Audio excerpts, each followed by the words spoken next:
The clinking of silverware was the only sound in the room, my mother's 60th birthday. Her choice of restaurant overpriced, stuffy and full of tension. I sat across from her, hands clammy, surrounded by family and friends who smiled with tight eyes. These celebrations were never about joy.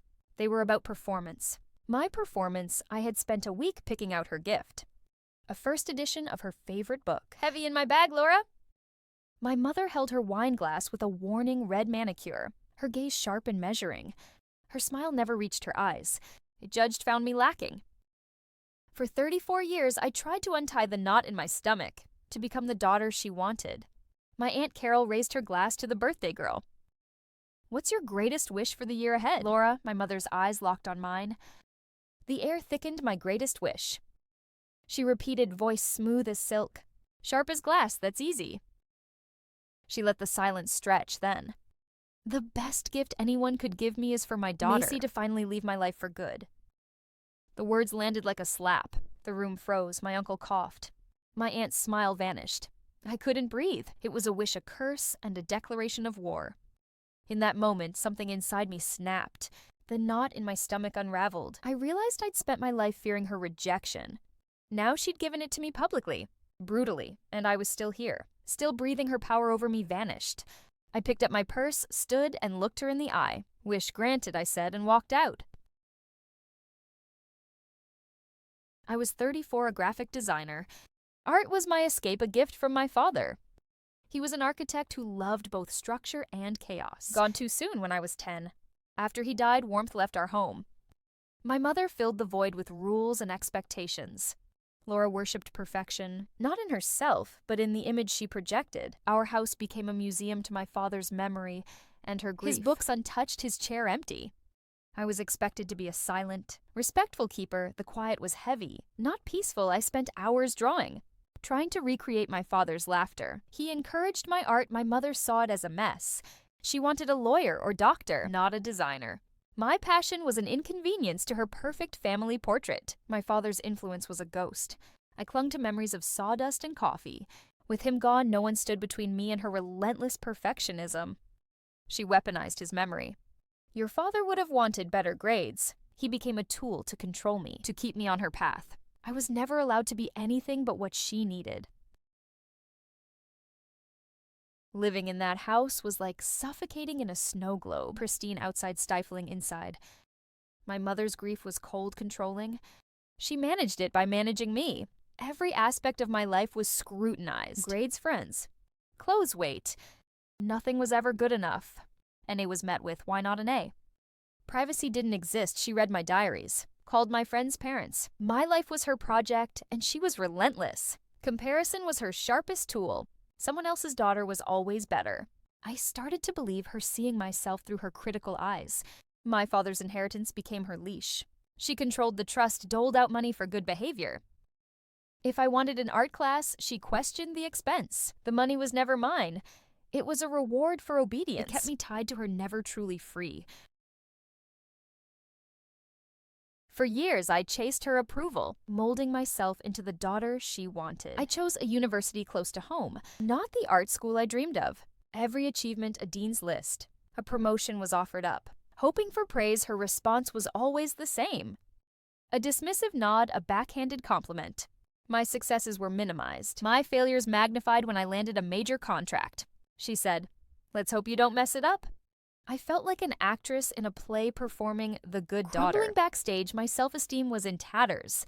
I was anxious, depressed, and lonely. I started therapy in secret, telling my mother it was a pottery class. There, I learned the term narcissistic abuse. I wasn't crazy or ungrateful. I was being controlled and manipulated. The realization didn't fix everything, but it was a start. I began to see my mother not as a flawed parent, someone who was hurting me. The performance was over. I was ready to write my own script. I stopped seeking her approval. I started seeking my own. The first step was the hardest, but it was mine. Her 60th birthday dinner was the culmination of everything. I'd spent the week anxious, hoping a perfect gift might break through her armor. I found the rare book, wrote a careful card, still performing at dinner. She made small cutting remarks about my appearance. I smiled through it, presented my gift. She glanced at it, set it aside. "Thank you, Macy. That's thoughtful, no warmth. Just another box ticked, the performance continued.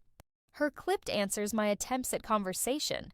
Then my aunt's question about a birthday wish. I saw the cruelty in my mother's eyes. She seized the moment I wish my daughter would leave my life for good.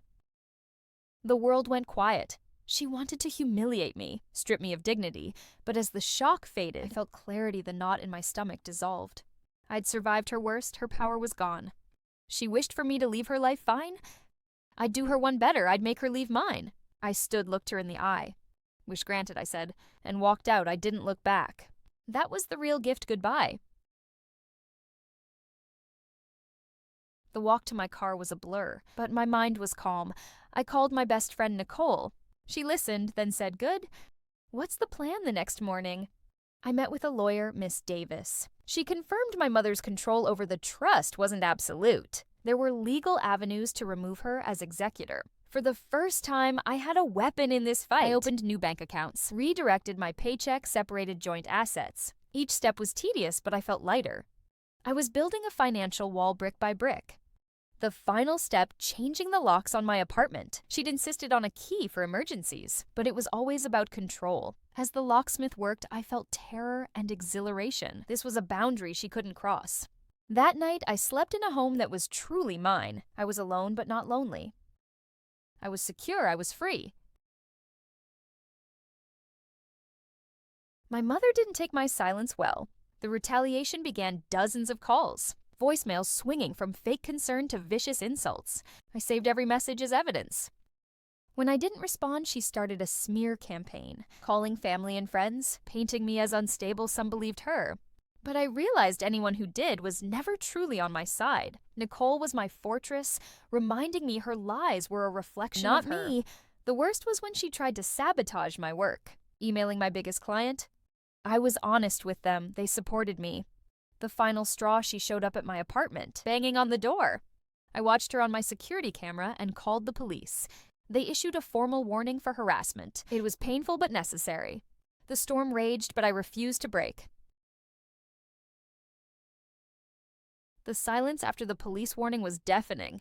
No more calls, no more manipulative messages. Relief mixed with grief, I mourned the mother I never had therapy with. Dr. Miller became my lifeline. We worked through guilt, rebuilt my self-esteem. I started journaling, finally listening to my own voice. Dr. Miller suggested a support group for adult children of narcissists. Walking into that first meeting was hard, but I heard my story in others' words for the first time.